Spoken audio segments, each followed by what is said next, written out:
UBT's Action Line podcast is a production of UBT Media. And hey, if you're looking for quality USA-made GM truck suspension components, look no further than TenWorks Fabrication. Taylor and his team are based out of Iowa and employ some of the best craftsmen in the classic truck community. Whether you're looking for an inner stiffener for your performance truck, or you need LS swap motor mounts or tubular suspension components for your cruiser, TenWorks has you covered. Fast shipping, attention to detail, and the highest of quality. Head over to tenworksfabrication.com to place your order today. I don't want to get lipstick on the microphone. I think you got it close enough, but pull it where you don't have to like bend over, like lean over. Like, is that better? No. That's worse? Yeah, let me just pull the mic towards your face. There you go. It feels really close. It's not. Like, I can feel it touching my chin. Or touching my beard hairs. You want to ditch the headphones? Sure. Let's do it. If something happens. I know. This was not my idea. We're going to try it out. Okay. We don't have you over here off screen listening or anything like that. That's right. If something goes wrong, well, we're just all in trouble. So we're doing a little something new today. Yeah. This is a little bit of off the rails, a little bit of an anatomy segment, and well, it's brought to you by It's brought to you by Auto Metal Direct and TenWorks. Guys, if you think I'm have it all together normally, put your wife on a podcast, see how that goes.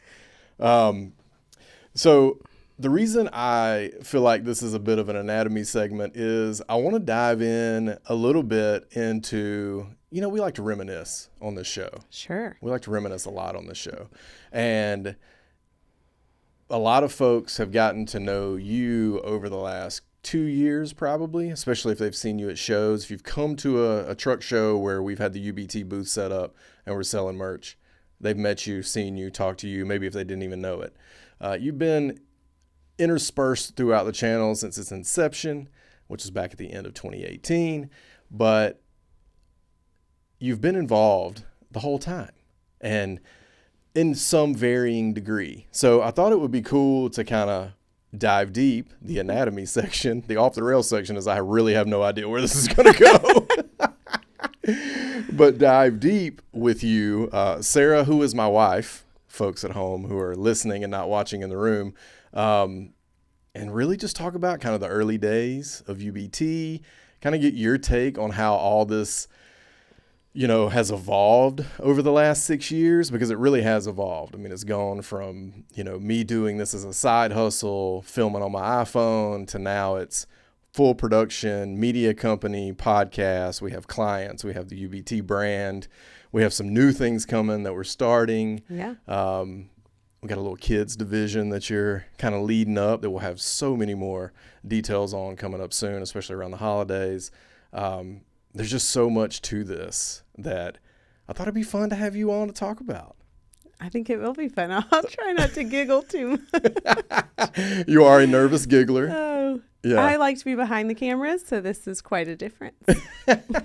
Well, the cool thing is, you've helped make all this, especially what you're watching in this room. So if you're listening, you can watch this on the United by Trucks Action Line podcast channel, which is a separate channel from the United by Trucks Classic Truck YouTube channel. Mm-hmm. So there's always a link down in the UBT Classic Truck YouTube channel's description to this channel. We're trying to get to 1,000 subscribers. As most people know, we're getting really close. Want more people to go subscribe to the podcast channel. But you can watch this if you're listening. You can watch this on the YouTube channel. And we're sitting in this little studio that we put together, not at our house, but near our house. Very near our house. Which is awesome because, well, let's just jump in right here. When we'll take it all the way back. But when Mike and I had the shop, we were 45 minutes away from it. At least. At least. With no traffic. Sometimes it'd be an hour and a half. Headed in a direction with lots of traffic. Yeah. So there'd be some weeks that we wouldn't even go out there. There'd be some weeks that we'd go out there, especially if we had a heavy merch week, we'd go out there once a week, at least do merch, because that's where a lot of our merch was. And then when we were in build mode, I would go out there and sometimes be there every single day for, up to 30 days, depending on how the build was going. But if you take it back even further than that, this all started in our home garage. Yep. Not in the house we live in now, but in a house that we bought, our first house we bought together, married. Correct. So we lived in a house that we rented when we first got married, Yep. which was in 2013. And then we bought a house in what year was that? 14? Maybe 14. Yeah. I'm not sure we even because, lived there a year. Because. Together, the other house. Yeah, the other house. Yeah, 14 because I got a new job and we moved in the same month. Yes. So I quit a job, put my 2 weeks notice in, got a new job, and we bought a house and moved. Yes. In that month of September in 2014. I don't remember the month, but I do definitely remember that. Yeah. I remember it being September. So like right around this time. I do remember because I think that I remember looking at you one time and saying, my dad has helped me move this entire house because you couldn't take off work. You had just started a new job. So you're right. It was all the same. It was like Labor Day or something. That's true. Yeah. Your dad, he's a saint. He is. I think it's important to note, though, that when you first started talking about trucks, and maybe we'll get to this, not first started talking about trucks, but when we first started about getting a truck. Yeah.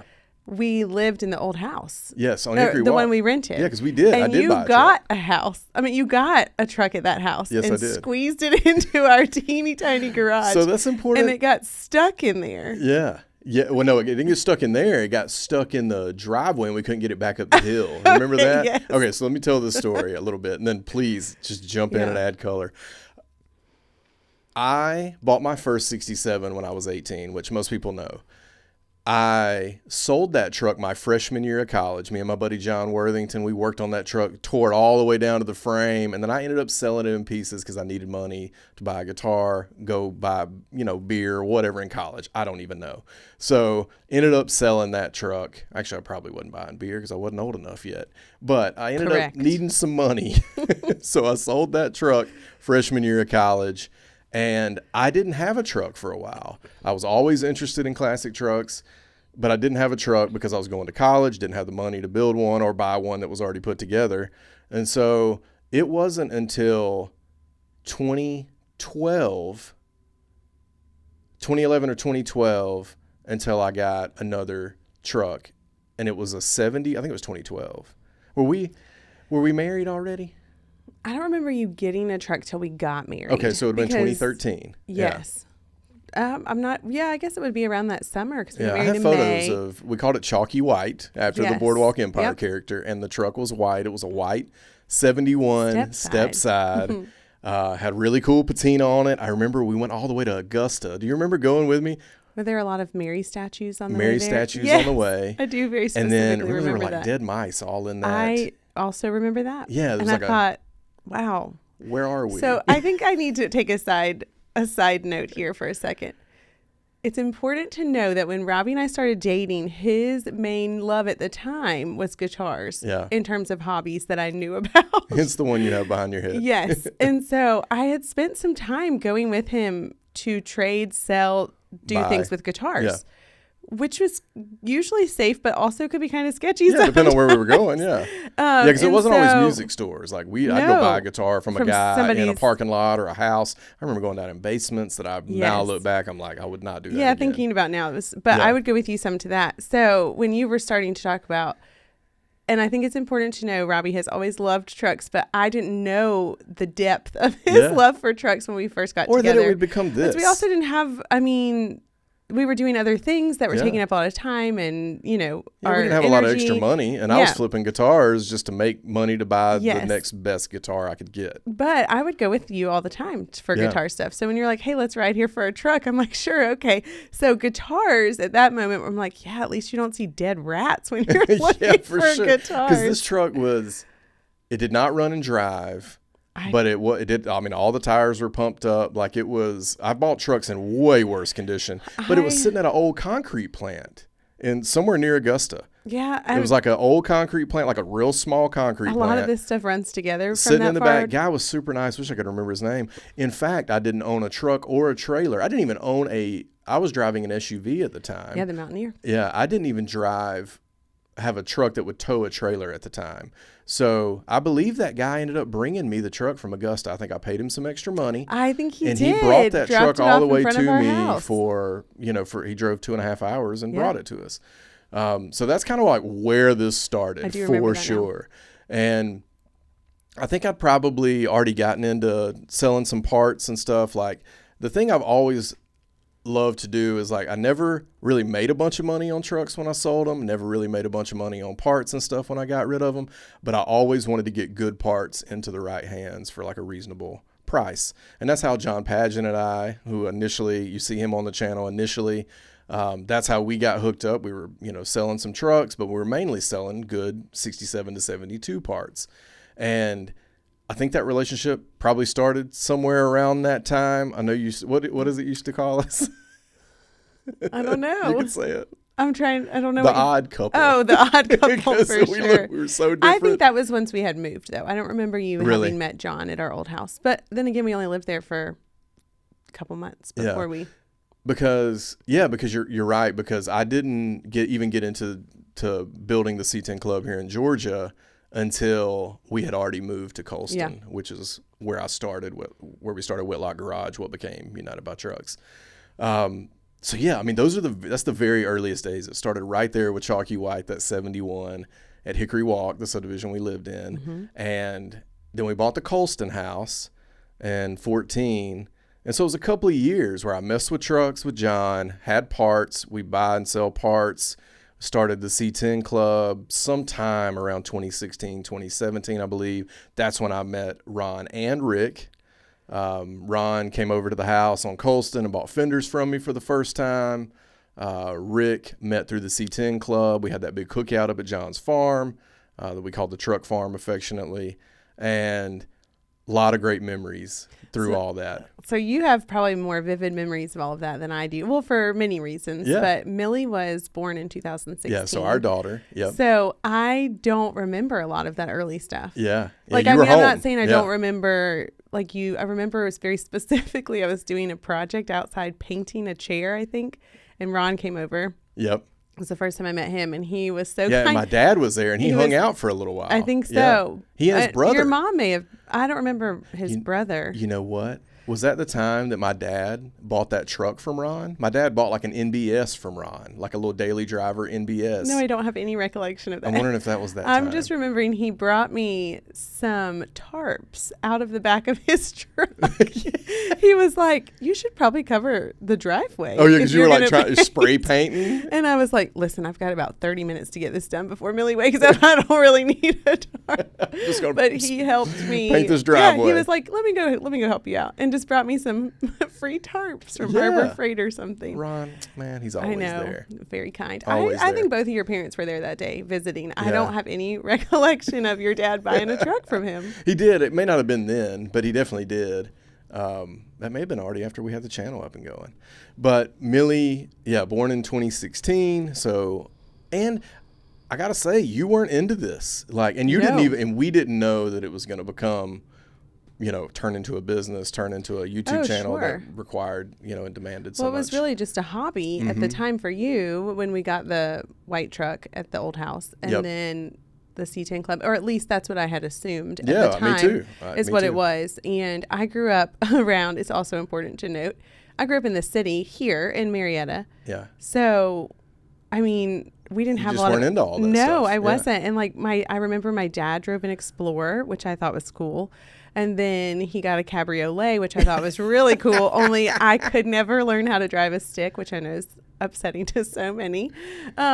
So I drove like a Ford Focus, and we didn't care about cars. You had no street cred. I had no, but I didn't need. I mean, it didn't matter. I really didn't care about cars that needed four wheels that moved. And I mean, to be fair, I drove an '89 Maxima for most of the time I was driving which is mad respect. I like Maximas. really run and drive anymore. So to be safe, they had to buy me the Ford Focus. What's funny is the fastest I'd ever gone into a car, gone in a car up until a couple of years ago was with my buddy Blake Turner, who had a second gen Maxima, so not your body style, but the one right after it. And I think we did 145 miles an hour on I-20 one time. Boy would Those cars would fly. For sure. Fly. So that maybe was where my street cred came from. But my point was, my mom and dad didn't care about cars. I mean, they cared about, like, they wanted something that was reliable, but that was about the extent. Yep. Though, I mean, I'm sure my dad could tell you about some cool cars he had when he was learning how to drive. But to me, I didn't know about that. It didn't matter. None of my friends were into this so much. So. City girl. Yeah. Yeah. I mean, you know, I grew up out in the country, out in the middle of nowhere, where you always saw these kind of trucks. Trucks were used as implements. Trucks were used as later into hot rods. I mean, a lot of what I saw, though, were first-gen Camaros and 55 hardtops, you know, those types of classic cars. I just happened to be into trucks. I just love the way they look, and so that's kind of why and they were accessible at the time. I couldn't afford a first-gen Camaro. I couldn't afford a 55 hardtop. But I could afford a $1,000 6M72 classic truck after I saved my pennies for a summer, which is exactly what I did. Yeah. Now that's a lot harder to do, but that's just why I was, you know, into trucks then. And so when we got that 71 at the Hickory Walk house, the house we rented before we moved to the house we started UBT, the funny story about that thing, so we ended up lowering that truck with a friend's help at the time. I hadn't even like refreshed my mechanical skills from when I was a teenager, because me and my buddies would get out in this little shop that my parents built at the house, and we'd lower trucks all the time, like suspension and wheels and tires. That's like, we knew we could take a stock vehicle and turn that into something, Foreign you know? concept. Yes, turn that into something. But I hadn't done that in a decade or more when I bought that 71. And a friend named Bill at the time ended up lowering that truck for me. I can't even remember. We got it running. We did some work on that truck. I don't ever remember riding in it, though. Now, I have pictures of Jackson riding in it. Okay. Yeah. I actually drove it to Canton. Remember that day that the tire went flat? John Padgett actually came. Oh, my gosh. I do remember. Yes, So I did ride in it. I drove it Or did I follow you guys? No, I don't think you went that day. I think it was just me. I drove it all the way up to his school. Maybe so. And we did something, but there are pictures of him riding with me in that truck. And then the tire went flat. And John Padgett came, brought me a spare. We got it all fixed up, and I drove it on back home. And then we kept working on it. I put some 22-inch American racing wheels on it. But one time before it ran, our house was up on that little bit of an incline. Like the tiniest. And I mean, it's the things that I don't even, like, that are just in my head that I know how to work around now. Then I look back, 12 years ago, almost 13 years ago, and I'm like, I didn't use my head when it came to some of this stuff. And so we got this truck off, like, it was in the driveway. What were we doing? Were we trying to move?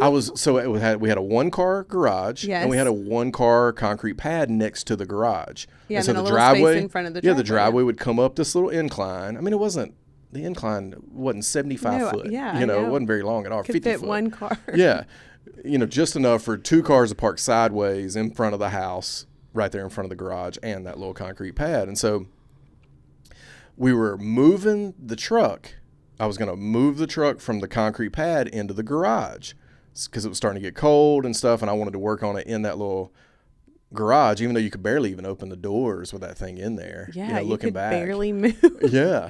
We never parked in the garage. No, never. Yeah. Never. I played music stuff in there. Me and Justin Hooks played music stuff in there. I remember parking there once when we were having a party to get more driveway space. But I was moving that truck from that little concrete pad into the garage, and I had pushed it down on that incline thinking, me and Sarah can push this thing up this incline back in that. In no way. It did not happen. There are many times that you grossly overestimate my strength. You're pretty strong. Strong and stubborn. Those are great qualities to have. Yes, strong and stubborn. I get that from my daddy. But then I remember having a blue and white long bed square body there. I remember it had red wheels, had the red Steelies on it. It was long bed. Mm-hmm. I got a picture of it in my phone out in front of the house. We had that and the white one? No, I think I sold the white one. I mean, I know you sold it, but I don't remember the time frame. In fact, I sold it to Chuck Lott, who was I do remember that. One of the first guys that I kind of came back in touch with in like the truck and hot rod community that was building trucks. He was building he was building the first LS trucks I knew of out of Carrollton. He was building 6772 short bed trucks, which were patina trucks that were awesome. I remember seeing one of his ads on Craigslist. This was back before Marketplace even. Remember seeing one of his ads on Craigslist, and then somehow we got to become friends. I think I went and bought some parts from him. Okay, that's really no surprise to me, because another side note is Robbie has some of the dearest friends of our entire lives that he met on Craigslist. That's true. Or Facebook, but mostly Craigslist, because this trucks. would have been... Or guitars. Yeah. It's so true. Mm-hmm. Yeah, I sometimes would end up in these random houses and be like, this we're worked friends out. forever. Which is so cool, though. But yeah, I met Chuck. He bought the white 71 from me. Ended up building a really awesome truck out of it. LS swapped it, and then I got into square bodies a little bit, and then we moved. Then we moved to Colston. Okay. And so that was in 14, like we've already established. We had Millie in 16. And so at this time, I'm messing around mostly with 6772s. That's what I love the most. I remember having a light green, medium olive truck there, all stock truck that I went and got with, man, I'm trying to remember who I went and got that truck with. Oh, Jason Siegler. He's F100 mob now. He's an F100 and a C10 guy, but he put me on that truck, and I think we went to East Georgia and bought that one. Anyway, ended up buying a bunch of different trucks and started like really having trucks at the house on Colston. Yeah. And I remember I started the club around that time. The C10 club in Georgia, worked with John Oro and Ruben Salazar to get that all stood up. And that really took off. Made some, again, new friends for life. You know, Chaz Sosby, Rick Cheeseman, Ron was already around. Just a bunch of different folks that, you know, are in Georgia that love these old trucks. Chuck was around a lot during all that too. Clay Marlowe, just a bunch of really awesome people. You were like, this alone is just turning up so many memories. I know. that I haven't thought about in a long time. But and that would have been 2016 or 2017. We started the club, and then the end of 2018, I remember sitting in the den eating lunch, because I think at that time I was already working remote. So for those of you who don't know, I had a full-time job up until April of 2024 where I did corporate sales. So we're near Atlanta. I worked for a big corporation in Atlanta and did data and technology sales. And so I was already working from home pre-COVID, before all that started. And really, honestly, that's what helped me start all this online media stuff with UBT is, you know, I could maximize my time at work during the day at home, and then try to maximize my time as much as I could for UBT without having commute times and all that kind of stuff. But what do you remember about starting the channel? Like, do you remember? So I know what day it was. November 28th, 2018 is when I posted the first video on the channel. What do you remember about those times? Like, do you remember that specifically? I don't remember much about it. Yeah. I don't remember you spending like this large sum of time at your computer or doing any sort of editing like you do now. Yeah. Or how it has developed. Yeah. I don't really remember any of that. I think I remember maybe you talking about getting a GoPro. Yep. Okay. Yeah. I remember you filming the kids doing some stuff like putting running boards on one of your trucks. Yes. Do you remember coming out and helping me on Teddy? So I got Teddy at this time. So right before we started the channel, the summer before, me, my dad, Evan, Ron, Rick, John, Paget, we all had hands building Teddy and LS swapping it, taking it frame up, and obviously not fixing the rust, partly at John's and the rest at the house. Yeah. I do remember that. I mean, I fed your dad and Evan every night for 2 weeks. A long time. Well, your dad was living with us at the time, but Evan, probably, Oh, we should say my dad was living with us because he was having to do some physical therapy near our house, and he lives an hour from here, so he just stayed with us. It just made it much easier. Yeah, and it was so much fun. It was so much fun having him around to help, build this truck too, because we were going on power tour. Me and him, my dad, went on power tour in June of 2018, and I remember seeing the Flying Sparks folks, Emily and Aaron Reeves. And that really got me thinking about, YouTube. People are like filming classic truck for YouTube stuff. And then I just kind of put it away, didn't know how, because I didn't even know how to get started. So I wasn't even worried about it. And then 2018 rolls around, just to kind of get us a little farther ahead. I was looking for a new truck. I've told this story a million times. I was going to buy a new truck in 2018, was researching new 2018 Silverado trucks. Ran across now a friend of mine, John Wargo's channel, and I just had the thought, I wonder if anybody'd care what me and my buddies are doing on classic trucks. I started kind of looking at how to make YouTube videos, and the first 3 or 4 videos are just old videos off my phone of building the first iteration of Teddy months before. Strung those together, intros, outros, and put them up on the channel. They are awful, embarrassing. They're still there. Go take a look. I think that I remember that's really the beginning of the time I remember YouTube having an impact on us. I'm sure it was around for many years before. It definitely was. But we never really used it. I never really used it. Yeah. As far as I can remember. Yeah, me either. So Robbie's a researcher. He will dive into something so deep to learn so much about, like, days, hours, weeks. I mean, tons. It's insane. So I very specifically remember you watching an exorbitant amount of videos on finding this new truck, like a modern truck. Mm-hmm. I remember that. Yeah. But I don't necessarily remember you putting those thoughts together. Like, hey, this is what's happening. Hey, I'm building this. Hey, let's merge the two. I probably didn't say anything because, for one, I had no idea what it was going to do. And then, I probably just Maybe thought not. You would think that might be dumb or something. Well, who I don't knows know. what I Like, would 'cause have thought. didn't- I mean, Because honestly, now it's like we're in just a totally different place. oh, sure. with But all. it took me, I mean, but even from then until now, it's always been me trying to figure out exactly, like, what you're doing, how to get there, what's the thought process, how, that's like because where it you is fit such a in foreign kind of thing. thing to anything that well, for one, trucks, and 2, the filming, editing, and YouTube. Like, those are 3 things. All of it's foreign. But it was all foreign to me too, except for the truck part. Right. But all this, like, the truck part is the easy part. Like, if you have a passion around something, it's easy to get, easy to get familiar with it. I now have a passion for cameras and media and quality content, but that I had never not how it started, really. No, I'd never even held a camera before. I didn't even know what mirrorless or DSLR or 4K. I really didn't even know the difference between I could, deductive reasoning get to what the difference between a lens and a camera body is, but I actually thought they were all one and the same. Yeah. And in fact, the first camera that I actually had that I got from Charles, your old boss, who just gifted me a camera after having a GoPro. He got a new one. He was into just taking pictures when he traveled. He gave me this Leica that had a built-in lens and a built-in zoom, and it wasn't separate like the lenses and bodies that I use now. And that just changed my whole world. Once I started getting into GoPros, getting into multi-angle stuff, and then ultimately getting into, good quality 4K 24. Now I can shoot 6K with some of these cameras. It just changed it's quite everything. Different than what it started as. Oh, yeah. So we started the channel in 2018.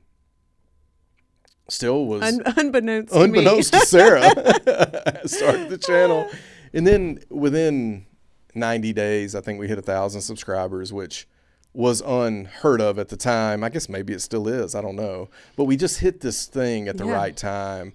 There were times during that I was posting twice a week. We had these great group of friends that were really committed to helping me grow this too, even though I was still doing a bunch of stuff by myself in the garage because I was just trying to film and learn, and I was just so hungry for it that I was filming all the time. Mm-hmm. And I remember you helping me with Teddy, like get the side mirrors on because I couldn't get the plate on the inside of the outside of the skin on the door, and having to get the mirror. I mean, it was just this huge mess. There's a video on that too. That's the other thing is like I'm learning the whole time on all these videos, learning how to operate a camera, learning how to get better audio, I remember when I first got that shotgun mic that I still use today, run around at shows with, was the very first mic I ever bought, the one with the dead cat on it, the big fuzzy one that all the dogs want to bite on.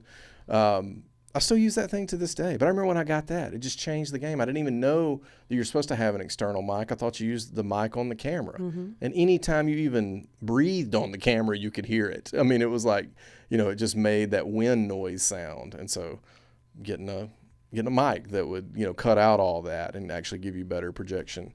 And now we use wireless lavs and overhead booms and all sorts of stuff. But yeah, that growth, especially in the early years, was almost unhealthy for me, because I focused on it so hard, and we grew quickly. We did 30,000 subscribers in a year, 1,000 subscribers in 90 days. I think back on all that. This is all in our little 2-car garage that one side we worked in, the other side had a truck in it, because by this time I had 2 trucks. I was really going all in on this and still achieving in my career, somehow. Yeah. I always hit my sales goals, I'm not trying to be boastful, but I was really performing at work too. What do you remember about how, I'm going to use the word tough, how tough some of that was early on? I remember it being tough. Yeah. And I remember you being gone a lot. Yes. Whether it was for work or for other UBT. work. Yeah. Because it was becoming a full-time job. Yes. UBT was. So I think. And we had a new baby at home. Well, she wasn't new at that point. A couple years old. I mean, yeah. So I think the best word to describe it would be I would get a little jealous of the time spent doing these other things. Yes. And we struggled some figuring it out. Yeah, for sure. And still do. Sure. There would be times where you would even make different decisions than originally planned, because you would be like, I've been gone a really long time. Yeah. And I'm going to stay home this weekend. Yeah. And I do that more now. We're so much more locked in on our calendar and schedule. Well, but initially there was a lot of growing pains. There was a lot of growing pains. And I think a lot of that stems from a lot of different things. One being that I did not understand this world at all. Yeah. I didn't realize there would be all these shows. When we were dating, when we got married, we didn't go to truck shows. That was never part of anything we talked about or did. Yep. We didn't, do that. So it wasn't like all of a sudden that's what was happening. Yeah. And I was like, gosh, why are there so many truck shows? When we hit, what we would do before is we just hit a local cruise in. We surely didn't travel for shows. I did that as a teenager with Zach Zimmerman and my dad and his dad. But I didn't really do that any other time. No. I didn't go out of state, especially to go to other shows. We would catch a local cruise in down here at the bank at the corner of Dallas Highway and Barrett Parkway. I mean, that's what I grew up around. Stuff like that. We wouldn't necessarily stop, but we would see them, or in the 4th of July parade, see the old trucks and cars. So that would be the biggest thing for me, is having to figure out how to adjust and allow you room to do that, but also be like, hey, we could use you at home, or sure. I'm tired, or I need some help with this baby. I think it's also important. I was working still. I was working part-time, but I was still working. So, there was a lot of just trying to figure that out too. Yeah. And the working on stuff took money and time. Yeah. And that was something we had to kind of figure out. Yeah. Yeah. I remember there would be times where I felt like I needed to spend money on a truck, which I still have the same, we still run into the same thing now, but you at least better understand it now. And I have learned to give much more and not, and sometimes just be like, well, I just can't, we're in that season right now. I just can't spend this money right now. For 2 different reasons. Then it was just, you weren't used to seeing it leave the bank account. And then now it's, we're trying to build a business. We're trying to really grow something that is, that takes money to build and grow. So yeah, I remember it being very hard early on, because I was so narrowly focused. Like you said, when I get locked in on something, it consumes my time and unfairly so back then. I look at it wow, because we do have a different thing now. Yeah. And it is because you're a part of this business. I mean, you're technically COO of this company. You handle all fulfillment and processing. You help me with marketing. We're launching a new division. We've got all sorts of really great, awesome things in the works that you're leading on, that are your ideas. But at that point, up until about 2022, 2023 when we really started being like, okay, this is something that's growing that, I could use your help. And you were like, oh, this is something I could be a part of. Yeah, I didn't have the same thoughts or I wouldn't say maybe I didn't have the same feelings as I do now about it. Yeah. I mean, it's hard to think back and talk about it. It's also like, this is a therapy session. You don't want people to be like, man, she's terrible. Oh, please. But this until is just you're part in of the situation and it's your life, then you wouldn't really know. But yeah. Well, let's fast forward through some of that. So there were some tough times around budgeting to build trucks for the channel. We were both still working, you part-time, me full-time.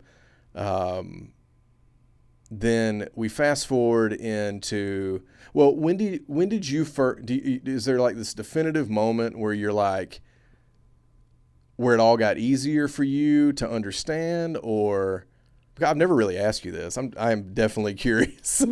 Like, is there some moment where you're like, or did you just give up and be like, he's gonna do this and I'm along for the ride? Oh, I don't feel like giving up would be the right word. I don't think there was ever a time where I was like, I wish you wouldn't do this anymore. Yeah. There were probably times where I wish you would do it differently. Yes. I mean, I think that probably happened up until,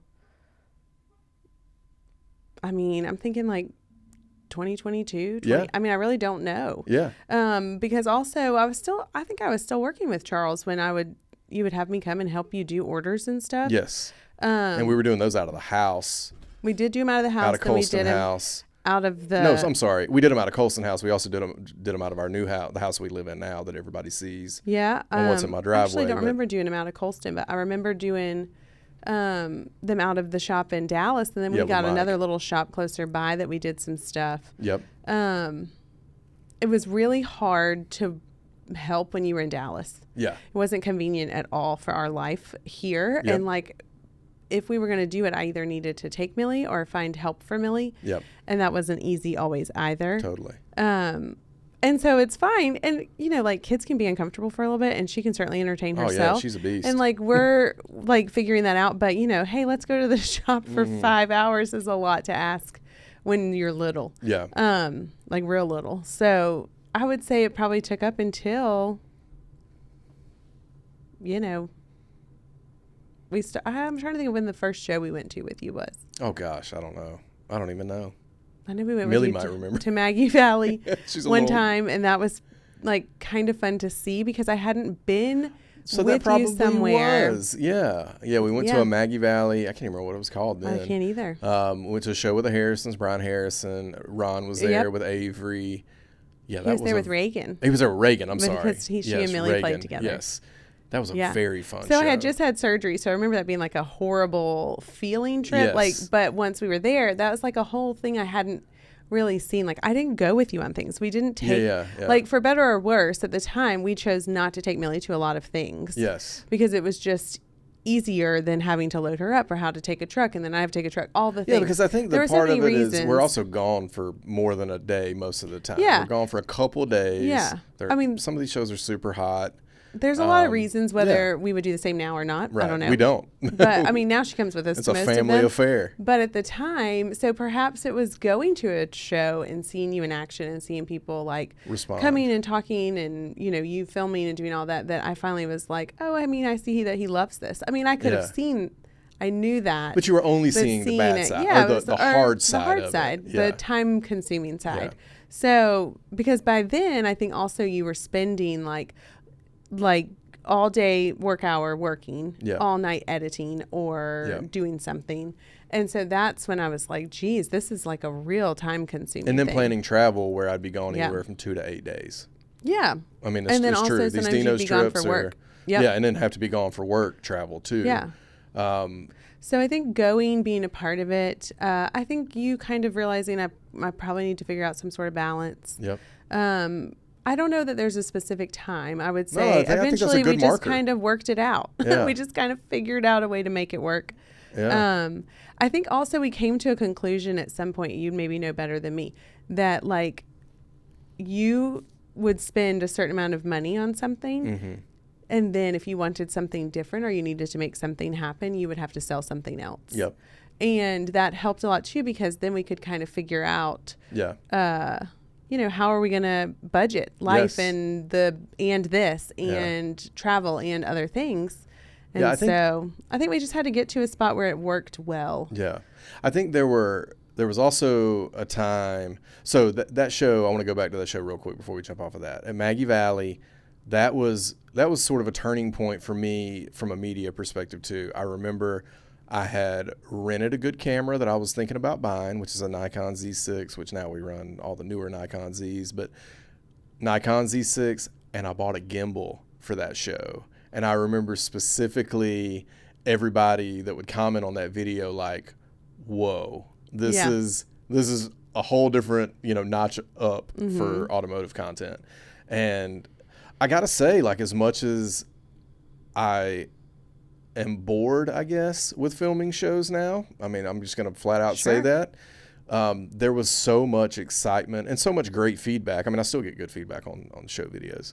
But there was so much great feedback around that time and in the years following. I want to say that was probably 2019, 2020. Was it pre-COVID? If it was 2019. Before COVID. Yeah, I think it probably was 2019. It was 2019. So there was a lot of excitement. We were growing crazily during that time. So, yeah. And then, go ahead. No, go ahead. I was thinking, go ahead. I was going to jump back on the money piece of it. I know it's like a lot of people don't necessarily like talk about money. I'm one of those. But I do. Yeah, nobody loves that. But I do feel like there's a bit of transparency that this podcast is being used for. This is my vehicle, our vehicle, to be a little bit more transparent about things. And so there was a time early on in the channel's life where we did have to budget things much more closely. Like if I spent money on trucks one day, there might be that money might have really been designated for a bill, and I needed to get that money back in the next day for that bill. But there came a time where so everyone knows, I pay the bills. Yeah, I just bring in the money. So that's where that discrepancy may have left. Yeah. That's so fair, still to this day. But I did get to a point in the sales side of my career where we spent a lot of personal money on this business. A lot of personal money. In those times, 2020 to 2023, 2024, early 2023, I think is when it would really be evident, where we were buying a ton of trucks. We built mud, which was, the most money we've ever spent on a truck kind of thing, which is still not, in comparison to $150,000, $200,000 trucks, is not a lot of money, but for us, that's a lot of money. Yeah. So I think people may have even gotten the sense that I was making all this money off of UBT, and that was not the case. And it's still not the case. I mean, we're really seeing where, the financial power of this business is right now that we've been a year and 3 months, 4 months out full time. But I think there was a misconception there for a while that UBT was helping us, do all that. And it was our personal money, money I was making at my corporate career that a year and 3 months ago I left behind to go pursue a dream, which I have to give you props. I mean, there's just infinite amount of props for this. If you think about what you've just said and what we've talked about, how this was never your thing. You've never been into trucks. You've never been into classics. You were a fashion major. Yeah, I should tell people about my fashion major at UGA. Like, I love clothes too, and I like fashion, but we'll talk about it a little bit. So I went to school. So when I was 16, I got a job at a wedding store, a local wedding store, really small. Right on the square. Right on the square. It's no longer there. The building is not even there. And I loved it so much. And I want to say I worked there until I was maybe a senior. I don't remember exactly when I stopped working there. But I loved it so much. So that was my dream. Go to school, graduate, own a wedding store. Yeah. And it's going to happen. Hard to do unless you have a sugar daddy when you graduate. But I was a fashion or merchandising. A man who doesn't have any hobbies. Yeah, exactly. Gosh, we would be loaded. No, I'm just kidding. So I was a fashion merchandising major, not like a designer, nothing like that. I wanted to sell wedding dresses, not Yes. even close. Yep.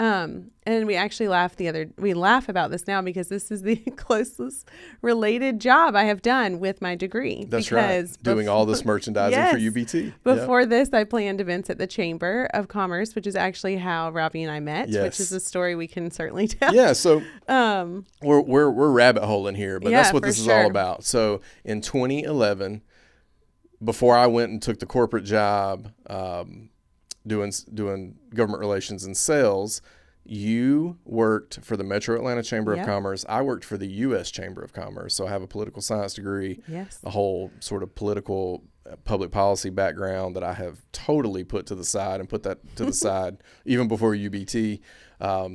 So no politics, people. No. But I work for the U.S. Chamber. You work for the Metro Atlanta Chamber. Yep. What did you do for the Metro Atlanta Chamber? So I started out doing small business networking events and then moved up to doing our board of advisor level events, campaign fundraising events, things like that. Yeah. And so y'all had this rooftop space. Yes, if you went to Centennial Olympic Park during the Olympics, there was a building near the rings that had 3 stories up. That's it. Rooftop space. It was the shortest building around. Yeah, and I think, and I could be wrong because it's been so long, I want to say they broadcast from there during the Olympics. Oh, cool. But anyways, it turned out. We also watched the Foo Fighters from that rooftop. We did watch the Foo Fighters because I was very pregnant. I remember that. But anyways, I rented out that rooftop space as a part of my job. So I met Robbie on the rooftop. They wanted to rent it out. And I mean, spoiler, they did not choose our venue for But I got a wife out of it. Yes, but then so I think he reached out to say, or I sent them information about the space. I don't know. He reached out to be like, we're not going to use it, which was a real bummer. But I started inviting him to my events that I was doing, which were pretty cool. They were awesome. You probably I mean, you had all these CEOs from these huge companies. I mean, like Jamie Dimon, Steve Ballmer with Microsoft. These are really high level. Like, you don't get to sit in the same room, whether you care about business or not. For sure. To hear from people who've grown businesses up to that level, getting to hear from them, totally inspiring. It was very cool. I had a very cool job. I worked there for about 7 years. Yeah. But that is the Robbie and I's love story. He then messaged me on Facebook because he didn't want to call my work number. To be like, could I get your cell phone number? And this is in 2011. I don't even know if I've been on Facebook that long. Yeah, you would. I mean, I guess I would have been. We got on like sophomore year of stuff. College. Yeah. Yeah. You're right. Was when I got on Facebook. That's so, right. Anyways. So also that shows our age. We're like the original Facebook users. But yeah, so I did that. And then I left the chamber after 7 years and started working for an old family friend who owned his own business, his own consulting firm in the oil and gas industry. Yep. So, which is Charles, which is an even farther cry from fashion merchandising and event planning. But I got to do fatigue training, which is really important if you're working shift work in the oil and gas industry. Yeah. So there's no spills or mistakes. So you got to go to Canada. I went to Texas. I went to Louisiana. Yeah. I went a lot of places with him, including Australia. Yeah, so did I. Yep. And Robbie, so that's another funny part of Robbie starting his new job. He was there for not even a year. And he was like, hey, I'm going to need 17 days off to go to Australia. And so one thing about Charles is, I could literally speak about him for so many things, but I had told him one time, probably when I was 16, because he also taught my Sunday school when I was in college. When I was in high school at church. So I'd known him since since my sister was in high school. She's older than me. So anyways, I had told him I wanted to go to Australia, that was on my bucket list. So he found a conference relatable to what we were doing. Yep. With people that we worked with. Yes. So he was like, we're going to do it. Let's go. So we did. It was awesome. So we did. We went to Australia. And I hate flying, but that trip was amazing. Yeah. It was so great. And so for him, I did a lot of things. I did trainings. I did conferences. I did, admin calendar stuff. management. Yeah. Yes. I worked with his wife a lot too. But you were director of operations. So you learn how to do all these different things. Yeah. You learned QuickBooks. You learned all sorts of those administrative plus type tasks that have actually helped me here. But it is also funny that we just recently actually made this connection 3 days ago. Yeah, this is the only time I've been using my degree. You are the closest Yep. to using your actual college degree, which I used mine for the first 15 years of my life. Yeah, now I'm. And then Which is, and also what's funny is like when Robbie and I talk, so one, camping, which we started doing in 2020, my friends are like mind blown when I'm like, I think we're just going to get a camper. And they're like, I'm sorry, what? Yeah. And not because like I don't like being outdoors, but because it's just not something we would have ever done. Like I grew up going to camp. I grew up going to that's like church camp though. Yeah, like church camp. Yeah. So but sometimes that was roughing it. But I mean we had to walk, to the bathroom. That's roughing it. So had to walk to the bathroom. Like the bathroom wasn't part of our cabin. Like we had to go to another space like a bath in the dark. House. Yes. Yes. So I mean it wasn't like always really swanky or anything. So friends always are shocked by that. They're like, gosh, Robbie's really gotten you to expand your horizons. Yeah. So then when I tell people now, they're like, what is it that you do? And I was like, well, it's even hard for me to describe. Well, it's hard to explain, but when I tell them I'm working with old trucks, they're like, huh, not what I would have expected. So I on that topic, I have just come to say that I'm either just a videographer, photographer, or an automotive media. I do automotive media. And I mean, there's so many little nuances to all of this. I mean, let's take a minute, I guess, to describe it. So we have UBT, which is United by Trucks. We have the podcast, which is a separate little entity under United by Trucks. We have UBT Media that is our client work, which we also treat United by Trucks as a client, as our flagship client. And then we have other automotive clients that we work with, like TenWorks and LOJ and others in the space. Yeah. And we have the merch business, which falls under United by Trucks, but feels like it's a totally, separate thing. I mean, it is its own beast. And then we have, the stuff that falls more directly under United by Trucks around partnerships with parts and the way we build trucks and stuff like that. And so we're really just kicking all that back up because in going full time with all this a year and 3 months ago, even though it had already been an established brand and an established YouTube channel that had, done X, Y, and Z, we didn't really know how to run it like a business. We didn't know how to figure out how to, get it to sustain our livelihood, which was at a totally different level because of the corporate, piece of it. And so you and I have really buckled down really in the last 2 years, but in the last year and a half, probably trying to figure out how to run all this and make it something that is still UBT, but is something that can support our family. And then, of course, there's the whole friend aspect with Ron and Rick and Rocky and Evan and Mike and Wesley and Churchill and others who help us build these trucks and we do these road trips together, making them still feel so much a part of this because they are, but it's you and I from a day-to-day perspective and a couple of videographers that we work with now. Yeah, that'll help us. Garrett and Owen specifically. I think so there's just been a lot of those types of figuring out where our, creative and financial levers are to pull. And you've helped me figure that out. Well, I think it's important too. I don't edit. No, I don't run a camera. None of the creative I can run a camera. Yeah. I can take pictures. I can set it up. You take a lot of the merchandise pictures. I can do a lot of the behind the scenes. Robbie sets up the shots. I will press play and make sure everything's in focus. Yeah. I think that's important because in fact, I remember right after Christmas, you got very sick. Yeah. And I remember looking at you going, I'm going to really need you to feel better because I don't know how to do any of this. I do the accounting. I do the merch packaging and shipping. Yep. I do all the behind the scenes. I do not edit. I do not photograph. I don't do that stuff. Yeah. Which is really, just letting you guys in and speaking very transparently, like that's where our income, our livelihood that's comes where the from, majority of it comes from. Absolutely. Is the editing and the videos on YouTube and it's really everything. That's where you've really, it all comes from that. Yes. And that's where you've really fine-tuned your craft. Yeah. And people say all the time, and y'all are going to, well, maybe y'all won't giggle, but I did. We went to Millie's career day. Yeah. And just to tell, which is also like when you were telling about what we do, that's really hard to explain to 4th and 5th graders. Yes. Because it isn't one thing. Nope. So we leaned into like the editing. Taking like, your passion and turning it into something.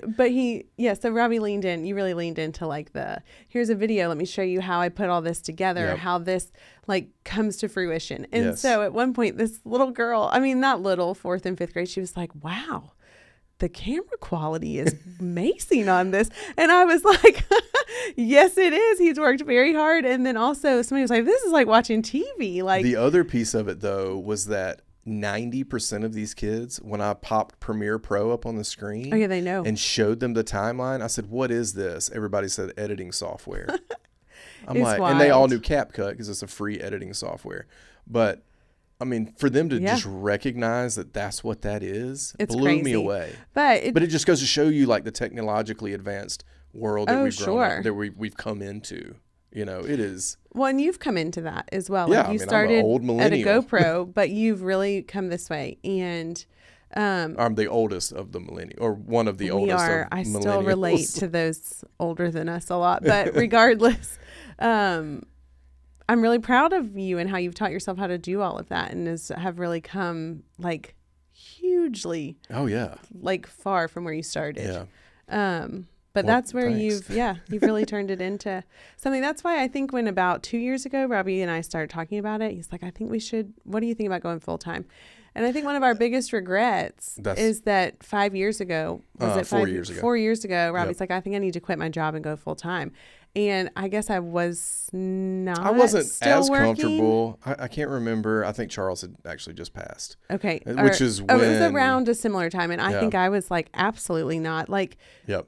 We had Millie to think of. We had all these other things. So another piece of history about me is my dad literally worked the same job for 30 something years. My mom worked the same job for 35 years. Yep. So when they're like, hey, we're just, or so when Robbie starts talking about like, hey, I think I should quit my job. Yeah, I'm a risk taker. And like do this stuff in YouTube. I'm like, no, what if we starve? Like we can't do that. And if I didn't have a job, or maybe at the time I only had the part-time job, which at that point I definitely know I wasn't working a lot. Yeah. Because another side note, my boss got extremely ill.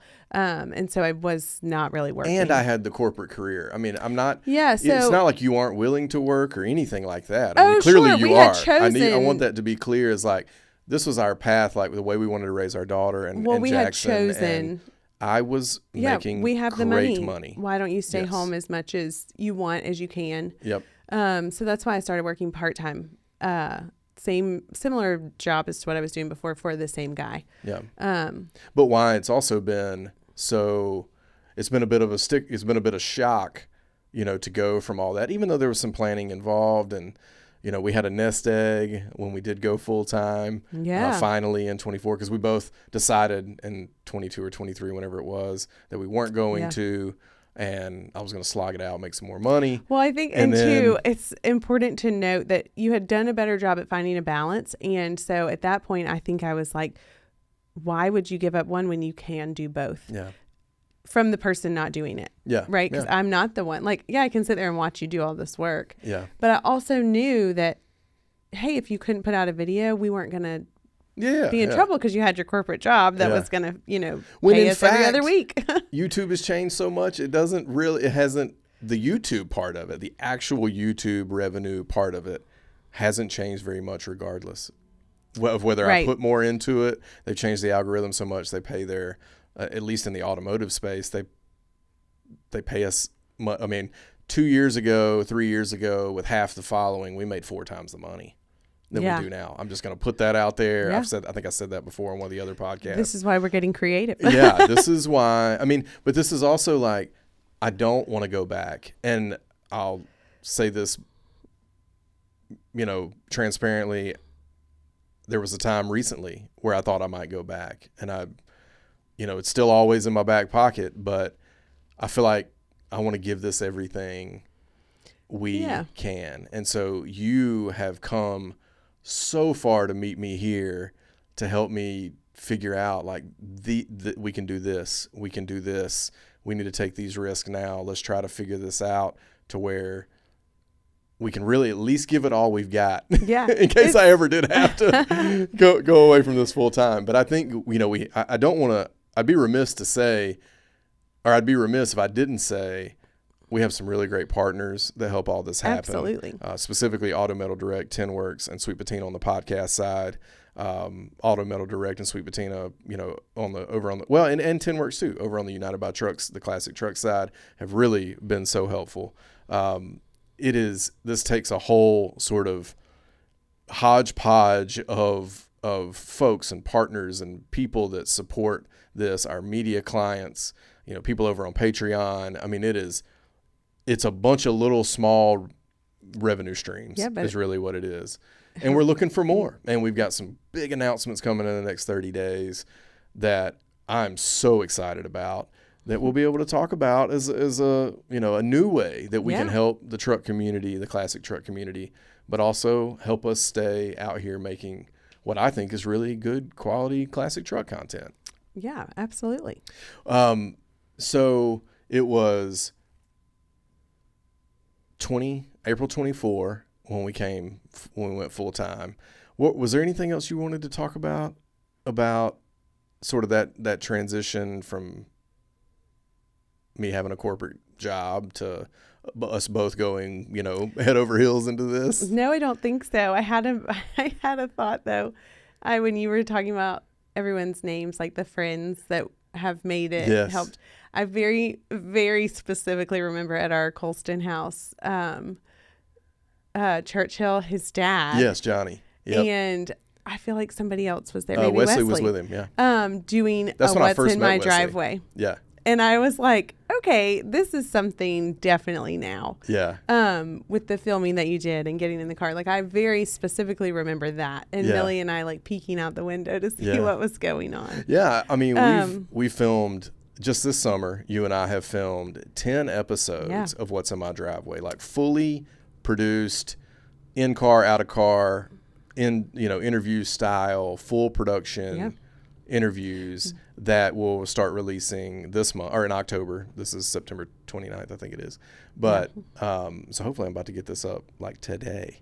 But the What's in My Driveway series has been my favorite. And it's one of those that I think has given us a little bit of staying power, because it inspires me. Like, it's something that I want to get up and creatively make.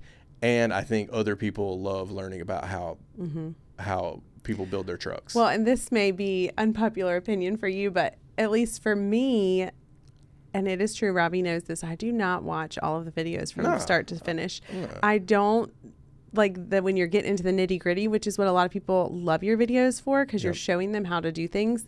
I'm lost. Yeah. So these What's in My Driveways are my favorite, because I love the stories. And I have heard a lot of other family members and people say, like, oh yeah, that's my favorite, because it's relatable. I could think about, I could see, where that came from or who sold it to you because of the story that they tell. Well, now it's become an experience for those, like, they get to come over to the house and we film it because you're there, you're helping me produce all this. You're getting to talk to the subject. You're getting to talk to whoever they brought with them, because typically, a person comes with another, or they'll bring a couple of folks. Yeah, which has been awesome. I love that part of it too, because it's a bit of an experience, and it's so much fun for us. I get to do this thing I love to do creatively. You are so great with people. And it is a fun way to it's just interact. A fun way to interact with people who love what we do, and we in turn, love them. Oh, sure, essentially, like, if we weren't friends before, we make friends, and that part is really cool. What has your experience been like since you've essentially become the face of, like, the booth at these shows? When we go to shows, like. Talk a little bit about that. Thankfully, I'm not shy. I do love to be around people. Probably more so than me. It is. Well, my favorite is when people come up and they're like, can you tell me the year truck this is on this shirt? And I'm like, no, I cannot. But let me introduce you to this person here. Or, sir, I know that you don't. Do you know the year for this? Yeah. I try. And I joke about this all the time with Robbie and his friends. Like, I literally could tell you the difference between a like guitar now, Gibsons, Fenders, like I can tell you Telecasters, like all the things. Tellies are my favorite, but and I like acoustic guitars. So those are like, and so then all of a sudden I'm like, what do you mean that rear side tail light is different, or tail light marker, whatever? Yep. And I'm like, that's a lot. It is a lot. So I'm like, that part is always really hilarious, but hopefully people just laugh with me and move on. Yeah. I think that's the beauty of you, though. Like, oh yeah, I won't lie to you. Well, but we are, like, United by Trucks is a bit 101. Like, I'm not a super skilled fabricator or person that can wire or weld and do all that stuff. I try to highlight my friends who are. But at the end of the day, United by Trucks is classic truck 101. We'll show you some advanced things, but it's really for the person who may be considering buying a classic truck, or maybe has a truck or two and just loves the storytelling side, or been in them all their life, but they just love to drive them. I mean, we're not out here building $200,000 race trucks. Sure. Like, this is really about that ground level passion for classic trucks, whether it's stock, lowered a little bit with some wheels, LS swapped or carbed. Like, this is those the are base level. The good questions so too. I don't, I think that is the beauty of it. Like, enough about these trucks, like, the names of them, the year range for the most part, but that is, you're like a lot of wives or a lot of other men who come to these shows. You don't know everything. Yeah, and I don't know some people just come to look, not even know all of this stuff. Yeah, they don't even know anything about United by Trucks. I have enjoyed meeting some of the same people over and over again. Yeah. So that part is very fun, to see familiar faces, to make friends. I have like some truck show friends. Yeah. Which is really special. Those are always great. And then I just, we have people that we travel with now that I love and Millie loves. Yep. I would say it has certainly enriched a lot of my life, but it's funny because that and then the what's in my driveway is like helping you with those two specific things, and then fulfilling the merch are when it really became like, this is full circle. Yes. Well, and I'm really a part of this now. Oh, yeah. Because before I wasn't, and not because you didn't necessarily want me to be, but because I wasn't ready to be. Yeah. I had a job, I had other things. It was not where I wanted to put my time. Fine for you to put your time there. Yeah. But then when we made this decision and I wasn't working, like, I think everything had to fall into place the way it did, for better or worse in terms of, when we decided to do it. But I do really enjoy those parts of it. Yeah. And then it helps me come up with new ideas and different things. I am really not so much an idea person as I am an implementer. Yeah. Like, typically in past jobs and things, hey, Sarah, we need you to do this. Great. Got it. I just need a little bit of direction and I'm good. Or you can do this and I can copy it. Like, we used to make flower arrangements all the time at work. So I wouldn't come up with the idea, but I could certainly implement it. Yeah. So now you've given me a little bit of freedom, which y'all would be glad to know he does not accept all of my ideas. No, I do not. But this is a creative environment. But it has been fun where I can actually be like, hey, this could work. Yes. Question. And he's like, yeah, actually. And so I think that part has been really fun, because never would I have thought that I would be thinking up some of these ideas. I think that's exactly right. And that has been, we're married. You are my wife. I am. So we have, this whole home life and the way we try to lift each other up, and, and then we see each other at our worst,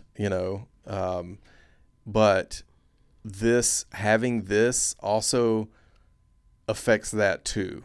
Oh yeah. In positive and negative ways. Separate but the positive is that I love seeing you have confidence and bringing up new ideas. It's been a while since I've worked as well. Yeah. When I started this, I had been not working for probably 2 solid years. Yeah. Yeah. And so for you to have really great ideas, some we can't execute on, but a lot we can. Some are absurd. But a lot we can, and we are. And I'm so excited to share, some of this new stuff that have been your babies that we are, seeing through to the end. We're putting money behind so that we can put it out there in the, into the classic truck community. It's been so fun. It's been a wild ride. It's been so fun to see you, just have that kind of confidence. And I I think we're really just at the beginning. I know we've been doing this for 6 years, but doing this full time for a little over a year now, us being real partners in this, us still having the same support network with our friends and our partners, and like really being able to think creatively and think with a purpose, not just because, it'd be fun to do. It's like we really have to do things purposefully because we don't have extra money to just blow. Yeah. We are really doing this, on a tight budget, and it's just been so fun to see you go from, do we really need to spend that money right now, to, hey, this might actually serve our customer and our friends and the people that we love in this community, and it might make us a little money too. Yeah. This has been a real big stretching year for, I would say, both of us. Totally. More so for me because I was not in this space with you before. But it's been hard for anyone that says it's been easy or thinks it has been. It has been very hard in a lot of different ways, but rewarding for sure. Yeah. Well, I think we have a really bright future. I'm really excited to see where it goes. I know that we make a great team. I think so. And I'm excited. Not to toot our own horns. Well, I mean, it's true. I'm telling you that I can't do this without you. I don't want to do this without you. Thanks, honey. And I'm excited to see where all this goes. Like I said, some of the stuff we've got coming is just so fulfilling to me even, and they weren't even my ideas. And when you have built something that was based solely on your idea, like on my ideas initially, it's so cool to really have a partner in the idea factory. And so I'm very excited about that. And I'm excited and I'm proud of you. Since we were getting kind of sappy, I figured I would just throw that in. Thank you, babe. I'm proud of you. Is there anything else you want to say? I feel like we've come up on our time. I think we have. I need to go get Millie from school. Yeah. I do. Yeah. No, I don't think so. I think we covered it. Yeah, me too. Well, thanks for sitting down. This has been fun. Yeah, this has been fun. We didn't even really go off the rails. I feel like this. We didn't. We could. We could have. I feel like. And you'll be back. You'll absolutely. be back. You're always in the room. Questions. We'll get off the rails. Yeah, that's right. Actually, send in questions. Send in Millie. She has jokes lined up. Yeah, Millie's ready. She's got a segment in her mind. She's prepared. Yeah, I think we're gonna do a family podcast around the holidays. We'll have Jackson and Millie and you and maybe even some input from parents. See how that goes. That would take it straight off the rails. Straight off the rails. I mean, your mother specifically inspired the off the rails segment. Oh yeah, Key Mama off the rails. Well, thanks for doing this, babe. Yeah, it was fun.